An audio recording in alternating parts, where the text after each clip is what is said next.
When certain politicians and the media use the term muscular liberalism, that's just another word for racism and Islamophobia.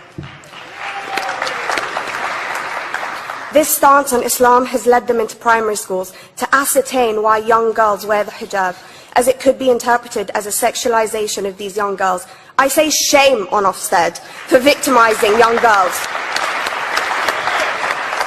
for choosing to wear religious articles of clothing.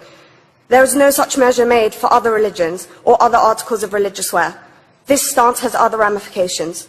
It signals to the British public and emboldens groups such as EDL, BNP and other fascist and racist groups that women are oppressed by Islam, are made insubordinate to the men that supposedly forced them to wear it, and that it is the job of the British state to liberate us. We reject this imperialistic saviour thinking.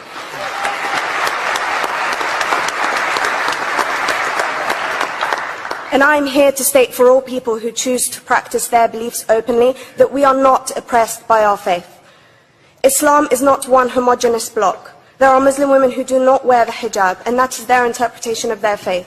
The Quran beautifully states, "La ikraha fid din," which translates to, "There is no compulsion in religion."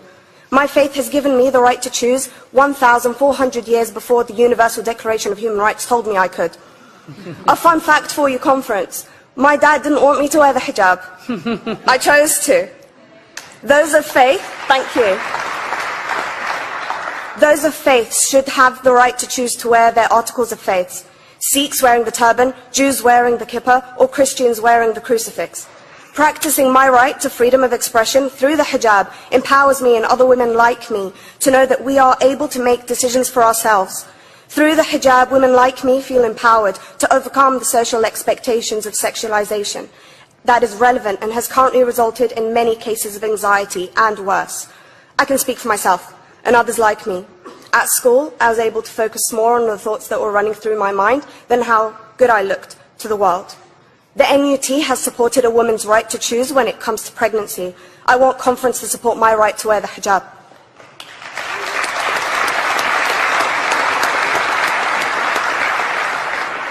How I choose to practice my faith is clearly displayed for all to see. This makes me the target of hate crime. The level of racist attacks on Muslim women is disproportionate to any other oppressed group in British society because we are an easy target.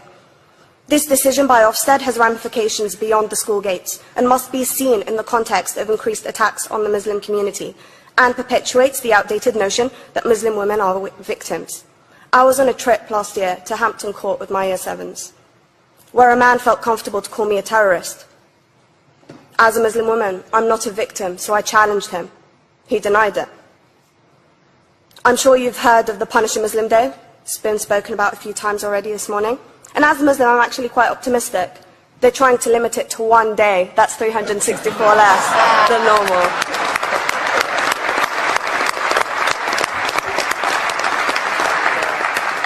But let's be clear, conference. Islamophobia and other forms of racism affects non-Muslims too.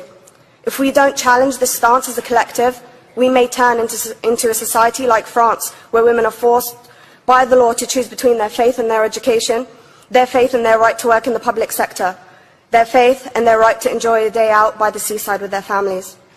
I want to end by stating that I came to this country as an 8-year-old refugee. We are Palestinians, forced out of our land in 1948. We lived in third world conditions, similar to those in Calais for 60 years.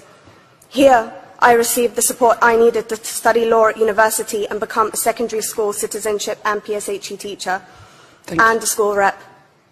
An injury to one is an injury to all, and I want to thank the Union for its stance on all oppressed groups, in particular mine, Palestine. Thank you, conference. Thank you, Latifa.